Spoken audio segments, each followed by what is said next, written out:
Welcome to Life Talk with Mariette. I am Mariette. This show is about the life lessons that shape us, what I've learned, what I'm still learning, and how we grow through challenge, awareness, and purpose. I will share personal insights to motivate and inspire you, and sometimes invite guests who do the same. At its heart, Life Talk is about real stories, real growth, and meaningful connection. This is Life Talk with Mariette. Motivational, inspirational, full of heart. Enjoy the show. Hello and welcome to Life Talk with Mariette. I'm your host, Mariette Kammer. I say every conversation is an important opportunity to learn, grow, and live your best life. So today we're exploring a topic that touches every one of us, how to live well at every stage of life. Living Well, the Four Pillars of a Meaningful Life. That's our title. Together, we'll discuss the importance of good health, keeping our minds active, building meaningful relationships, and living each day with purpose. Joining us today are two returning guests our viewers have come to know and trust. Dr. Chris Gilbert, MD, PhD, and author of 10 books. And Dr. Chris brings her medical expertise and passion for healthy living, while Al Criscuolo, owner of Executive Home Care and co-host of Inside Care series, shares practical guidance from years of helping individuals and families maintain their independence and quality of life. Good evening, Dr. Chris. Welcome back. Good evening, Mariette. Thank you for having me back. You're welcome, and it's great to have you. And Al, welcome, and it's great to have you back again. Thank you, and allowing me the privilege to be here for the conversation with Dr. Gilbert. Great. And I know, Dr. Chris, you have an announcement. Yes, I do. It is the 50th time that we work together, Mariette. The 50th interview, 50th time I'm interviewed by you. I mean, it's very significant. So thank you so much for the opportunity, Mariette. Well, no, the pleasure is ours. It must be at least 6 years, at least. Yes. It's always a great pleasure to be with you. Oh, you're part of the inventory. You're part of everything. That's it. You're part of Life Talk. That's it. So, okay, let's get started. You're tuned into Life Talk with Mariette. I'm your host, Mariette Kammer. The topic is Living Well, the Four Pillars of a Meaningful Life. And let's start with segment 1. Health is our foundation. And Dr. Chris, I'd like to start with you. We hear the words healthy living almost every day. But if someone asks you, what does good health really look like? How would you answer that? Well, good health is actually complex. It seems to be very simple, but it's got several parts. It's taking care of your body, but also taking care of your mind, because a healthy body is going to support a healthy mind, and also a healthy mind is going to support a healthy body.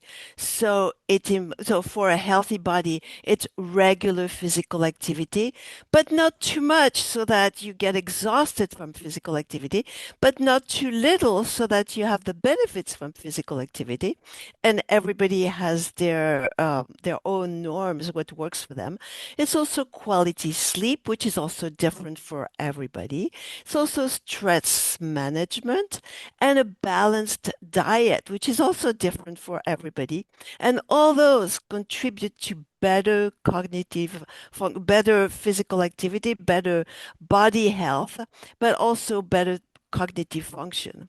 So, and taking care of your mind is also very important by keeping your mind active, engaged, get together with family and friends on a regular basis, have a purpose in your life.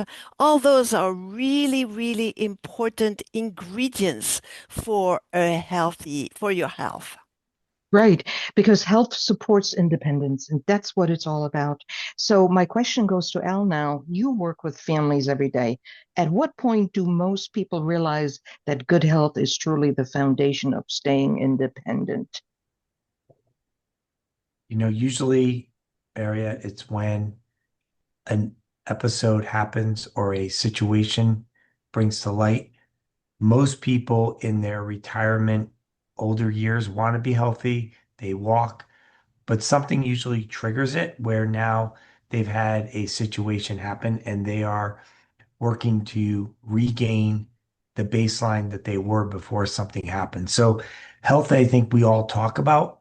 I think what Dr. Gilbert mentioned is you have to make it part of your routine and part of your lifestyle so that you just do it as a normal course of activities. And that's really important. And I think from a common message, we would love to hear more and more of our elderly clients engage in exercise because it doesn't have to be a workout or a routine. It has to be something that makes you feel like you're exerting effort, which increases your heart rate, blood flow, and ultimately your lung capacity. So it's all the above. Yeah, and as we know, it's all also the family stress. And many people, once they're going through a situation, they wish they had planned sooner. All right. Next question to Dr. Chris, please. Many people believe slowing down is simply part of getting older. Is that really aging, or is it something we can change? Slowing down. This is something we can change, definitely. We have to know that getting older is sometimes very much in the mind. Yeah, it's true that the body has limitations more and more as we get older. But if the mind believes that we can do anything we want, that we can have a lot of activities, the mind can really direct us to have a lot of different activities every day to keep young, to keep our mind very much active and engaged, and to keep our body very much active and engaged. A lot of things are really in the mind, in the way we view it. If we Mm. say, I've got a friend of mine who says, "Oh my God, I'm getting older. I'm really old," and I'm saying, "Well, I'm the same age as you, and I'm not getting old. I've got so much activity, so many things to do, Yes, and he has much less." exactly. I've experienced that a couple of weeks ago at an outing, and the person said, um, "Oh, I'm 69. Oh, I'm old. I'm 69." She was just casually throwing that in the conversation. Conversation was about something totally different. And I said, "Wait a minute. I'm your age." I said, "We're not old." So she kind of just stopped me, with her eyes, and I said, "Let it go, Marion." So it's really being with active people as well, because the more we hear this, or the more we read about it, it does influence us. I have to say, it does stick to us a little bit. But I don't want to hear that we're old, because I'm not old. I just need to be healthy, and uh, I can continue my independence. So, before I tell you about my trouble, that I had some chronic pains, let me go and ask Al a couple more questions. Al, have you seen people in their 80s and 90s surprise everyone by their live active fulfillment life, by their active lives? Mariette, I was going to jump in. Thanks for letting me weigh in on this. There are 60-year-old clients that can hardly move, ambulate, transfer, get around. And then we have 98-year-old persons that are independent, live alone, and just need some eyes on for safety, helping them make sure that they eat. So it's a spectrum of care. And I think in this day and age, the bodies are what people see themselves as, see themselves wanting to be, and then envisioning where they can go with their life and with their person as they age, to the extent that persons are defined by age, it's difficult to agree with because every one of us have an option. And some people do end up with ailments, some people do end up with terminal illnesses. But I think overall, your age doesn't define your abilities. It defines a point of progression, and you, as your own person, can define where you go from there. Because it is really important to maintain yourself, but to maintain your vision of what the future looks like. And we've got people that still work and they might not work at the same capacity, but they do work and they feel like they're contributing back to society, which I think is a very relevant part of everybody's value in this world. I see it on online all the time. 85, 90-year-old running still a restaurant, helping, serving people at the table. Of course, they own the restaurant, or a little mom and pop store. I see it online all the time.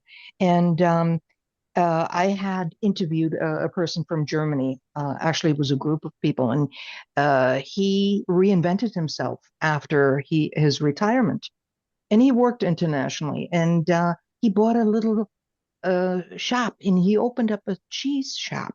Now, you can't get rich, he said, from a cheese shop, but in a little village. And people were writing to him, "Why are you doing this?" And we're sorry that at your age and you get Social Security that you have to do this. No, he's doing it to have a purpose. That was a great, great show we had, all done in German language. It was fantastic. Those are the rare breeds of people. I had a couple few other people on that are 79, 80. They travel all over the world and give presentations and so forth. And they're rare breeds of people. So very quickly, the chronic pain lasted for 4 months. It was getting worse. I didn't see myself walking with a cane or with a walker. No, I did something about it. I said, I will get better. I talked to myself, oh, I will do something, I will get better. And found a good doctor. I'm under the doctor's care, a chiropractor, and I can walk without pain again. But I will continue, seeing the doctor just to make sure that the body's okay. But uh, when you have that happening to you, you get scared. Oh my God, your independence is in jeopardy. And when I can't help myself, it's over for me. And chronic pain, my mind shut down, Dr. Chris. I wasn't creative anymore. I just waited for the next pain when as I was getting up, as I was moving. That's all I want to say right now for chronic pain. Um, I do have some other questions, but let's say, Dr. Chris, if someone watching today wanted to improve their health, but feel overwhelmed, where should they begin? Well, I think the main thing is to keep your mind very active and engaged. I think it's really, really important because it gets you greater emotional well-being and a lower risk of cognitive decline. So we've got to know that throughout life, you can continue to form new connection because our brain is very remarkably adaptable. And we have what's called neuroplasticity. The brain has neuroplasticity. So just like our muscles, our brain benefits from regular use. So the more we challenge it, the stronger and the more resilient it can become. So keeping our mind active is associated with better memory and improved problem solving abilities. So how can we do that? That's first we need to keep learning. So read books, take a new class, learn a new language, or pick up a musical instrument. So the goal is not to become an expert, but to stretch your brain by doing something unfamiliar. And How second, about, yeah, go, sorry to interrupt. How about bingo? People love bingo. You see the sure, rooms filled, sure, filled bingo's with good. yeah, Yes, yeah. whatever it takes to Mm. keep learning to do something new and to stay socially connected. So bingo is going to help you be with other people. Get together, and after bingo, have meaningful conversations, and also just talk with other people. Just volunteer, join a club, or spend time with family and friends to stimulate your thinking while reducing loneliness. Because the thing is, when you are lonely, it can negatively affect brain health, and you don't want that. You want to be with other people. And you've got to challenge yourself regularly. So work on puzzles, strategy games, crosswords, or try a different route when walking or driving. Small changes encourage your brain to think in new ways.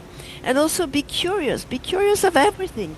Ask questions, explore new hobbies, travel if you can, visit museums, and go to lectures.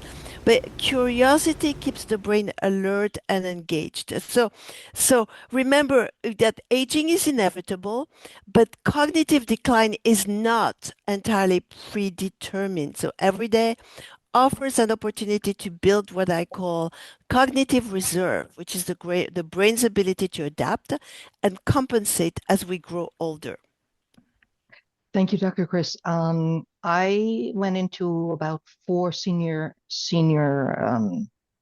what is it, senior centers, and I always analyze the programs that they have for their senior members, and I like to see more intellectual, and of course they offer, depending on um, what the members really wish, what their wishes are. And depending on what geographical area you're in, they offer different programs. But I do like to really see that some of these centers step up and offer better programs. I can't say it any more direct than what I just did.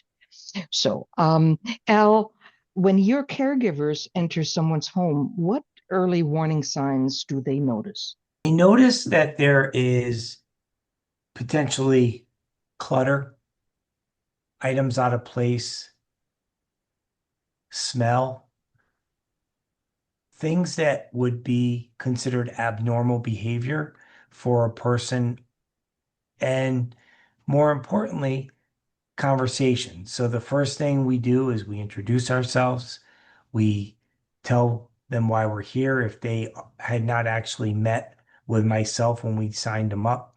We ensure that they have the ability to understand what we're there to do and get their perspective. So understanding that is where it all comes together to know signs and symptoms. We use it all the time. We look at baseline, we look for progression, and we review what is defined as the plan of care to be able to understand what we're walking into and what we walked into is it what we see.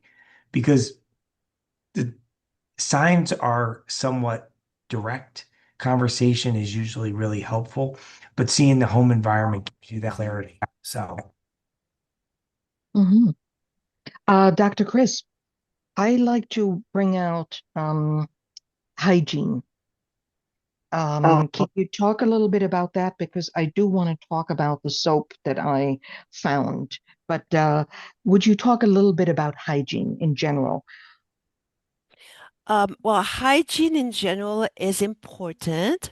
So important to bathe. I mean, did you want to talk about the body odor? Because as people get older, Mhm. they can get more of an aging body odor. Do you want me to talk about that? Yes, please, because I did find that soap that I shared with you this past Sunday, Yeah. and I think it's worth looking into. So if you would, please.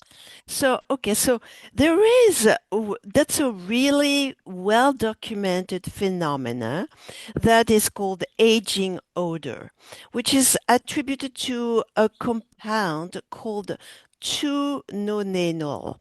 And this is an unsaturated aldehyde with a very unpleasant, greasy and grassy smell that is detected in body odors of individuals as they get older.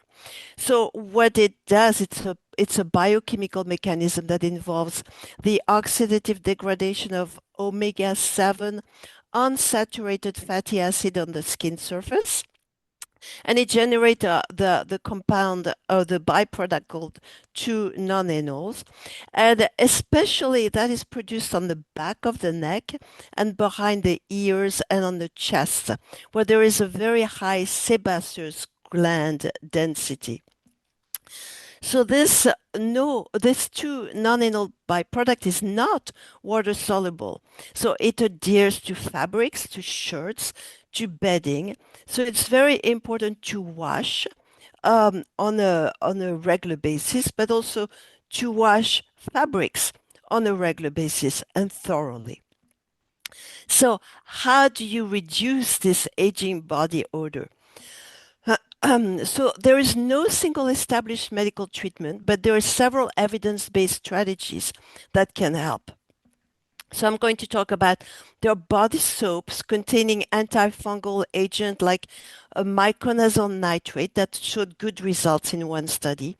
There is a topical zinc oxide also showed great result in another randomized double-blinded placebo-controlled trial. There are acetic acid bacterial extracts that when applied topically seem to work well. There are topical antioxidants containing vitamin C, vitamin E, and polyphenols that could theoretically work also. Now there is what you brought to my attention, which Hmm. is your persimmon soap, khaki soap. So I Right. looked into that.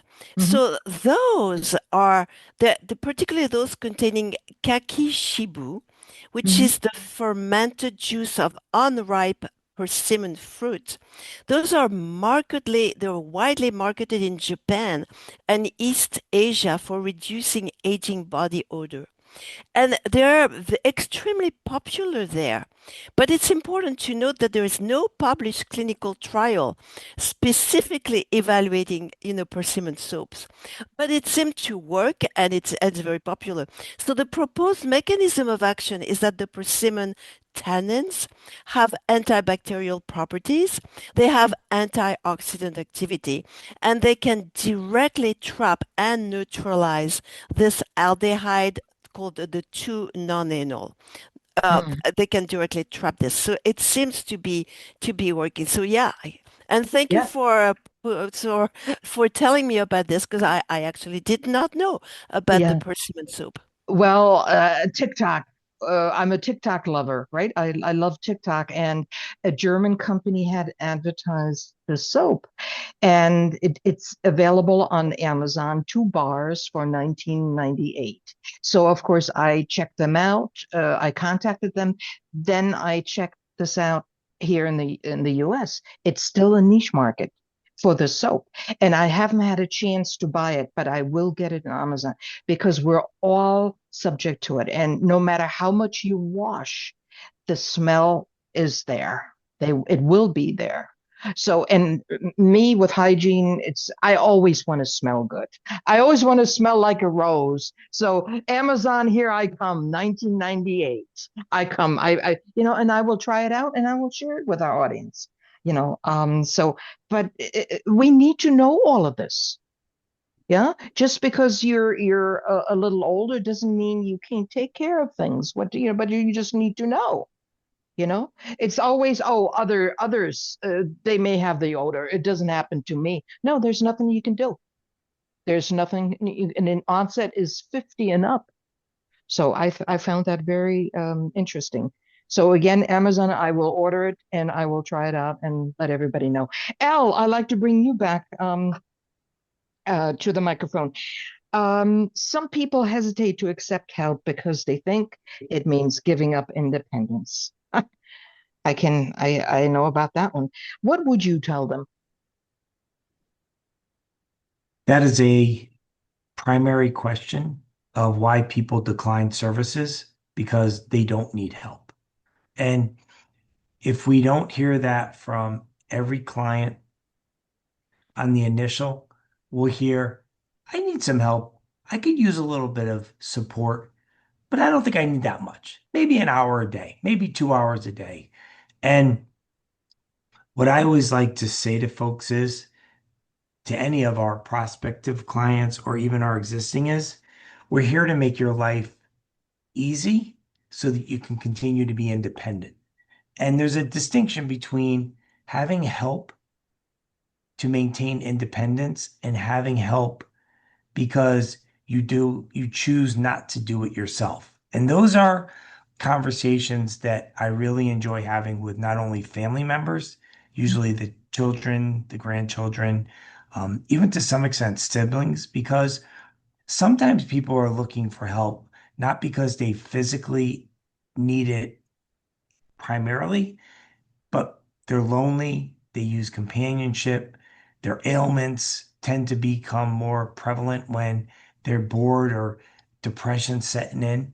So we really at Executive Home Care push very hard to make people feel independent.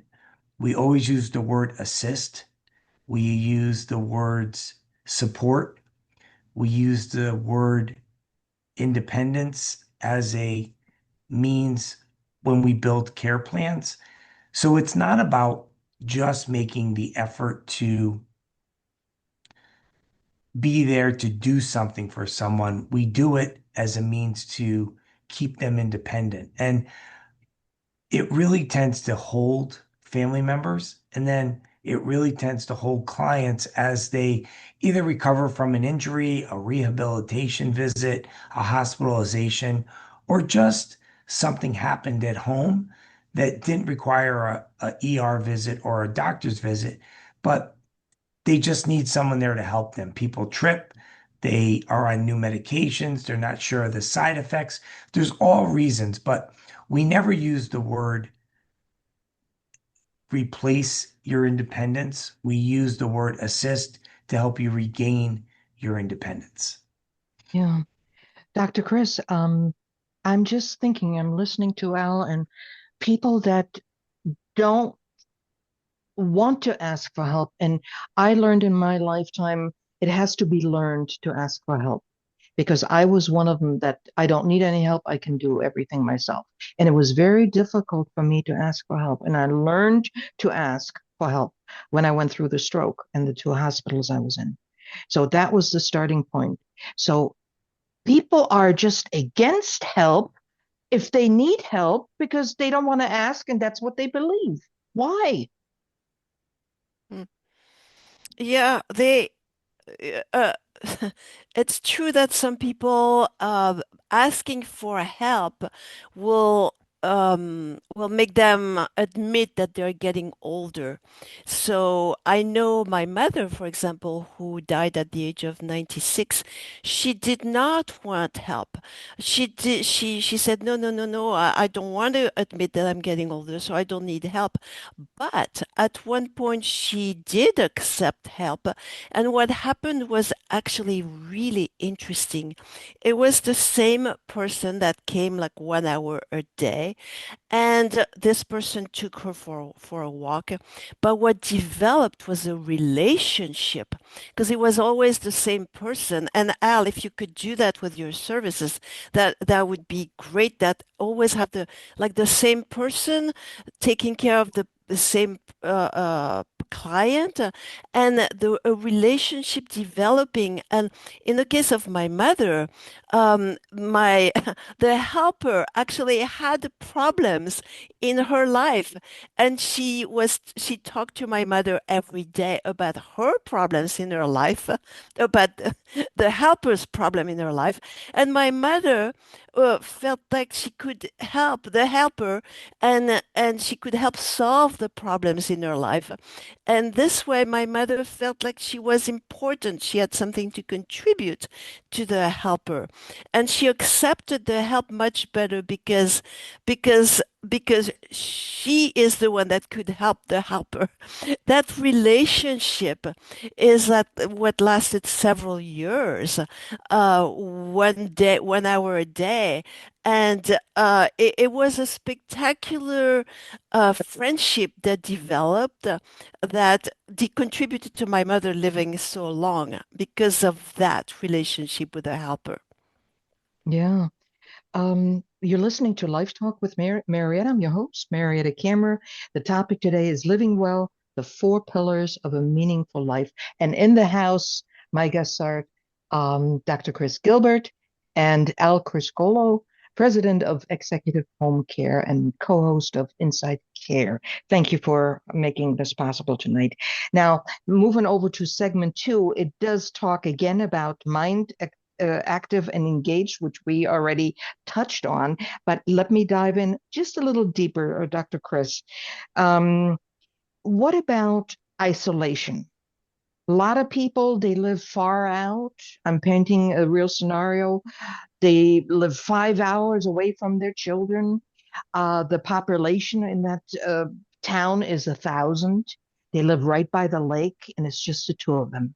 So first the wife got sick, she passed away, and he had chronic pains because he back in the 80s, he went skydiving, recreational, and his parachute didn't open up. So he's been living with a steel plate in his back and his um more I don't know. I don't know the details. Otherwise, I would bring it up. Now, as he aged, he the pains got worse and worse and worse. And when you, I again, I want to talk about isolation and chronic pain because chronic pain is a killer in itself. Please, Dr. Chris. I agree that chronic pain is a killer in itself, but isolation is another killer. Yeah. Because people, the more they isolate, the more they are by themselves, the more they're going to think about the pain. And the more they think about the pain, the more the pain is going to get bigger. So, and it's going to be a vicious circle. And we need to change that vicious circle and make it a virtuous circle. And that starts with not being isolated. That starts with having relationships, being able to, and I'm going to jump to probably the other segment, your other segment, which Mhm. because decades of research uh, point that a powerful predictor of healthy aging is the quality of our relationships. So, Mhm. so it's not the number of relationships, it's the quality of it. So having just a few people we can trust, having people we can laugh with, turn to people we can turn to during difficult time can make an enormous difference because our brain will think about something else than the pain. The brain is going to be able to laugh with other people. And during those times, we're going to forget a little bit about the pain. The pain will decrease a little bit. And as we grow older, relationship will become a source of strength, of resilience and meaning, because humans are social beings, they're social creatures. We're wired to connect with one another. And it's those connections that nourish both our emotional and physical health. So people Mhm. with strong social relationships tend to experience less stress, lower rates of depression and anxiety, better Mhm. memory and cognitive function, and even a lower risk of heart disease and premature death.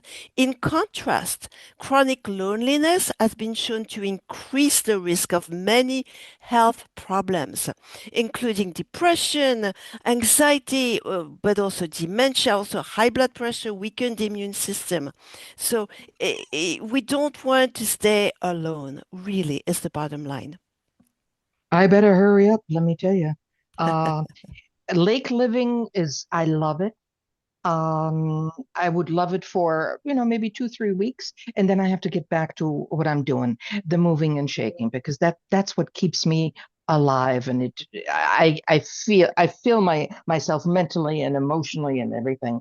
So, but I need the quiet times too. I really do. So I like to ask Al, in your business, many people think home care is simply helping someone around the house. Isn't it keeping someone mentally and socially engaged just as important? What you caregivers do? Absolutely. And I want to just point one approach that our agency really focuses heavily on when it comes to the caregiver alignment. Um, we work really hard to ensure consistency and continuity of our clients. Some do prefer to have more than one or a variation, someone on the weekend versus a week. But my goal for the agency and my challenge that I put forth every time we bring a client on is to ensure that they have the least number of caregivers that are building, bonding those relationships. So that is a huge focus. And to your point, Marietta, with non-medical home care, we are not constricted for what we can do. Certified agencies, Medicare, Medicaid, you have to have a diagnosis that is treatable. The plan of care has to show progression. There has to be a defined approach that meets Medicare, Medicaid guidelines, or you get discharged. Your services are no longer payable by the program that you're in. And for us, you don't have to have that in place. You can have a plan of care that's meeting your expectations. Companionship is one of the key activities that goes on every care plan, whether it's engaging them in bingo, drawing. We understand where clients come from. Some come from a business background, some come from a teaching background, some come from working for government services. And we then also understand what they enjoy to do, walking, maybe watching game shows, participating in just conversation, conversation around where they come from, where our caregivers come from, what are their family dynamics. We do schedule our services around when the family members can't be there, or the family members take care of them on weekends because they work during the week.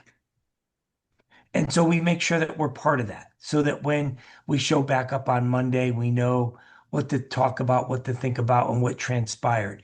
Somewhere we're there 24/7. We are part of the family. So the families show up. We've got family members that come and take their loved ones, their father, mother, aunt, uncle, whoever's brother, sister, to breakfast, to lunch. We do have caregivers that drive. So our caregivers will engage in helping them grocery shop, taking them to the doctors.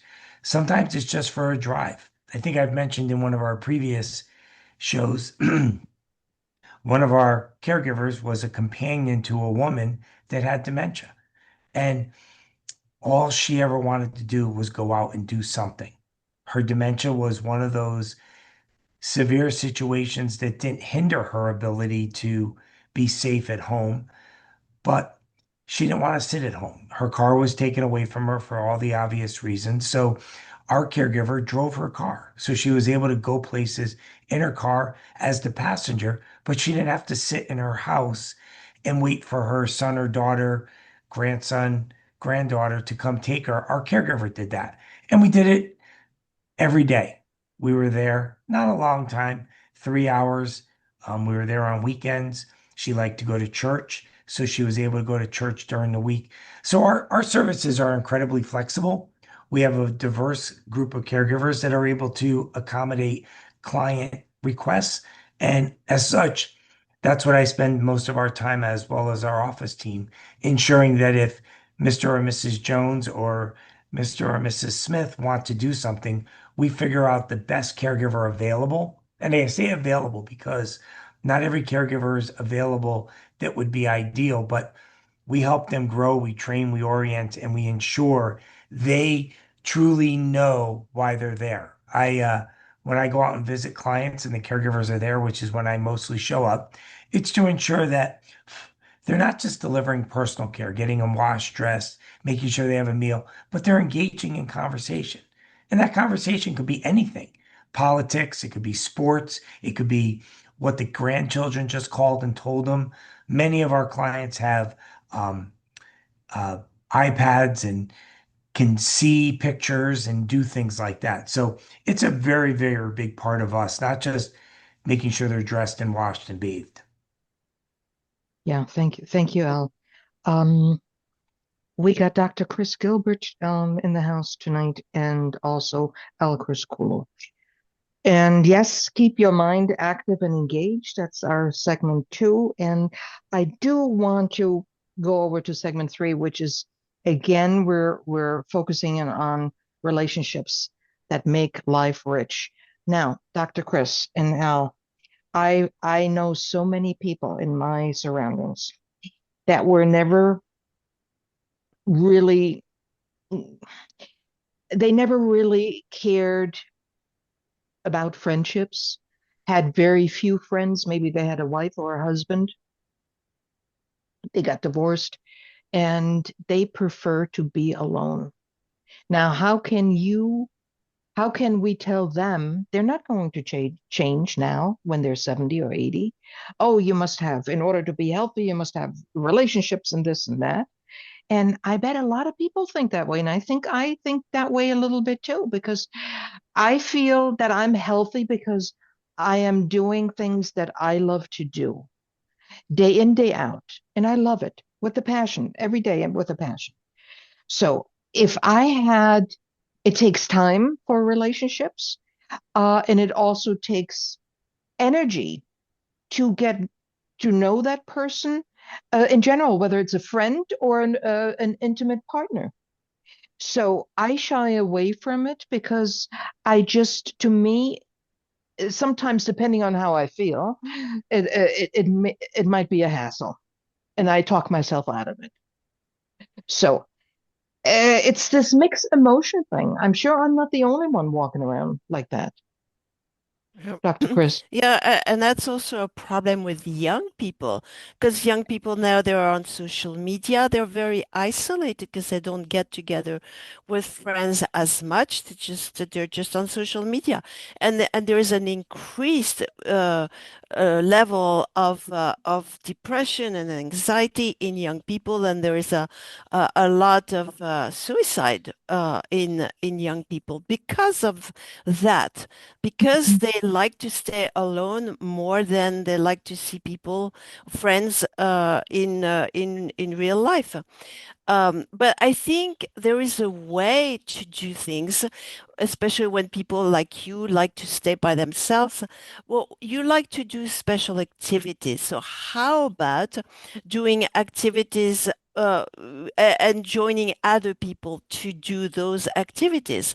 This way you don't have to confine in those people and tell, your life to those people, but you can do the activities that you like with those people.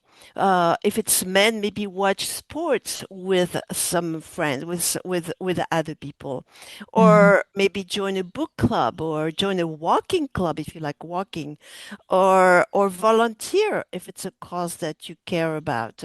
You know, uh, again, I think it's important to expand, to not think that the world can be very small, but expand your world in a lot, and it could be activities you have never done, but you wish you could have done. So maybe start those activities, and in doing those activities, you will meet people that are in the same stage as you, and maybe a friendship will start. Not making sure that the friendship happens, not forcing the friendship to happen, but doing an activity that you like, and the friendship will happen naturally, I think. Yeah, it's just with everybody, it must everybody must be thinking really differently about all of that. It's just would fill hours and hours with the show. Um, but it is true, it is effort to do all of this, and where it's nice to find business associates, people that have their own businesses, that have certain skills and talents, to converse with them and to meet them and even maybe work with them. That gives me tremendous pleasure. Um, Yeah, I, that's a relationship. Those are yeah, I relationships. love that. I love that, and I have many of them. People that I'm working with or I have worked with, and we in our exchange and mutual respect versus somebody who would have a hard time understanding and everything. But I'm open to many things. I would love to learn how to build a house. Not me personally, but I would love to watch how from a thought to creating the house and then how to build it, physically build it. I have many interests, but then again, you have to reach out. You have to do that. Al, what do you think about that? So I have a laundry list of items I would address. I would tell you that, as I mentioned earlier about our client that we literally just drove her around because of her memory deficit and what she was interested in. As I've said before, every care plan that we design and develop with the family and the client involves socialization activities. whether it's somebody that enjoys cooking and now they're not potentially safe or they don't feel safe using the stove. They're not Mhm. comfortable that they actually could reach the items in the cabinets and all of those things. When you make somebody feel valued and important, Mhm. it changes their health. It changes their health mentally and physically. They don't feel like they are now restricted to a walker. They're restricted to a rollator. They can't move without having something help them stand safely. And what I heavily focused on with every one of our caregivers and our team is do what is needed. Don't do what is full intended purposes of the client. Make them feel valued. I don't think anybody gets up in the morning and says, boy, I really hope someone's here to help me do X, right? I think people would generally like to wake up, feel independent, jump out of bed, get themselves coffee, tea, walk around their home, apartment, whatever. If they live in a community, they go down for their meals. But the reality is things don't always have that level of independence. And the socialization piece of that is what is your routine? Because I instruct and devise and develop care plans that are what the person is, not what we think is appropriate. So that's really important in the way I work and run our agency and I review our care notes and I put our care plans in. I personally, about a year ago, told our team, I will input the care plan into our system because one, I want to understand what we're doing. But two, I want to make sure we've really thought and asked all the pivotal questions to build that care plan that's going to be impactful. So, Mariette, I would tell you, I would go on and on and on and could give you examples after examples where we have changed the lives of people, good and bad. I mean, some people just have a debilitating issue that we will either help extend it or we will help them be as comfortable as possible as they enter their end of life. And I mean that wholeheartedly because we respect every single person's privacy, whether it's in the home, entering the home, operating in the home, but also visiting the home. I will never go out to a client's house that really wants their personal time and space. But what I will do is I will communicate through our caregivers and I'll communicate with our client or family member and say, what do you think about this? Have we thought about changing up that? And they're very receptive to it. Most families are so enthralled in the current time and space of the situation, they don't really think anything outside of that situation. And I will take 20 more seconds. Medicare has come up with a program called Guide, Guide.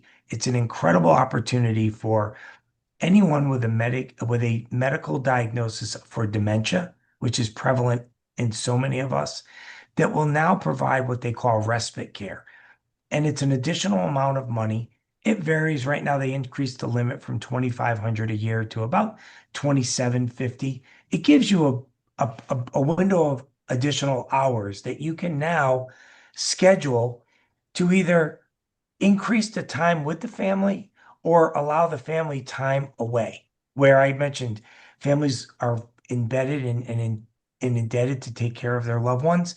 But now this gives them a chance to not have to be there every minute if something comes up. And we can just incorporate that effort into our time, which, executive home care is licensed under the guidelines of Medicare to provide this service. And it's definitely something that I will manually and personally drive to certification for any one of our clients that deems it to be important. What I mean by manually is it's a hard effort to get it qualified, but we'll do it and we'll work with the family members to ensure them if they do qualify that they can get it. So, um, all the above. Thank you, Al. And, you know, there's one more pillar that ties everything together, our purpose, and that's our segment four, living with purpose every day. And Dr. Chris, I already know that people have to have a reason to get up in the morning, and that will affect their health. because I know so. I changed the sentence a little bit, but I know so. Please tell them. Tell them, Yeah. Dr. Chris. Yeah. Yeah, absolutely. So what is purpose? The purpose is the feeling that our life has meaning, that Mm, we have something to contribute, and that every day matters. It gives us a reason to get out of bed in the morning, as you say, and a sense that our lives are connected to something larger than ourselves. So, research has consistently shown that people who have a strong sense of purpose tend to live longer, enjoy better physical health, and maintain better cognitive function as they age. They're also less likely to experience depression. They recover more quickly from illness, and they're more often resilient when facing life's inevitable challenges. So, purpose does not eliminate adversity, but it gives people the strength to navigate it. So, one of the reasons why purpose is so powerful is that it influences our daily choices. When we have something meaningful to look forward to, we're more likely to stay active, to eat healthier, to continue learning, to nurture our relationship. And in other words, purpose inspires the very habits that promote healthy aging. But I need to say that purpose evolved throughout our lives. What gave us life meaning at the age of 30 is probably very different than what inspires us at age 70. So retirement, for example, is not the end of purpose. It's an opportunity to discover new ways to make a difference. So how can we cultivate purpose? Well, first, let's ask ourselves, what brings me joy and how can I use it to benefit others? Because purpose often lies at the intersection of what we love and what we can give. So second, we need to stay engaged. Let's volunteer, let's mentor a younger person, let's care for yes, a child, for a yes, grandchild, let's support a cause that we believe in, let's share our knowledge and experience. So and third, we need to continue growing, set new goals, learn new skills, and explore interests we've never had time to pursue. So growth gives us direction, and direction gives us purpose. absolutely. And the feeling being needed again, so important. So I can jump out of bed in the morning. And there are days when I don't jump out because for certain reasons. So, and I have gone through these periods in my lifetime when you were out of work or you started building a new business. So, but in general, having a purpose and being on that journey till the day you have to leave this earth is the best medicine that makes me get out of bed in the morning. And I just really love it. Helping grandchildren or children in general, kids love that. Kids absolutely love it, and also youth. They love it. They really do. Many youth. There, I see it on TikTok all the time, and I really believe it because it's not fake. That the younger people really care about the older people. They really, really do. Many of them, Dr. Chris. Have you noticed that on TikTok? Oh yeah, no, absolutely. No, it's really, really important that relationship between older person and younger person. It's fantastic. And if you don't have kids, if you don't have grandkids, I think you can find. I think there are sites that where you can find grandkids that are looking for an older person to have a relationship with. That somebody that can tell them how to navigate their life. I mean, it's very possible. That's something that's new through, I think, the websites or apps. Yeah, thank you. Al, and I'd like to bring you in. What would you tell our audience for today about what we talked about? How would you wrap it up? So what I would tell everyone is life has a purpose. Individuals have purpose. Some of us have waned from what we wanted to do because a situation or a experience has changed. And being grounded and being able to focus on your being is really important. And being able to own your life is really important. There's always an opportunity to give up.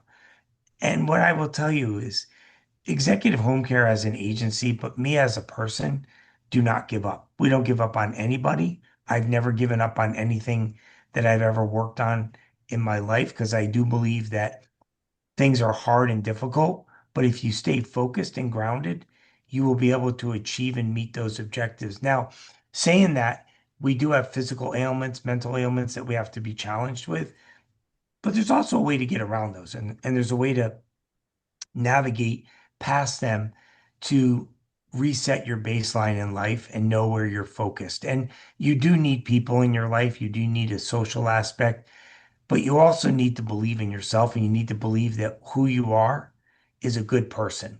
So I always like to say that with clients that, we're in one of the more vulnerable situations. We're in there with a client, helping them bathe, dress. Vulnerability is incredible if you don't believe that you have a purpose as an individual and you don't have the confidence in someone that's helping you. So I Mhm. I would leave you with every person has the ability to make decisions, and every person doesn't always make the best decisions, but you can always reset and try again. That's great. That's so great. We're out of time for today. A heartfelt thank you to Dr. Chris and Al Criscuolo for sharing your knowledge and passion. And thank you to our viewers for joining us. So until next time, I'm Marietta, and this is Life Talk. See you later. Thank you, Dr. Chris. Thank you, Al Criscuolo. Thank you so much, Mariette. Thank you, Thank Al. you. Bye-bye. Thank you. Bye.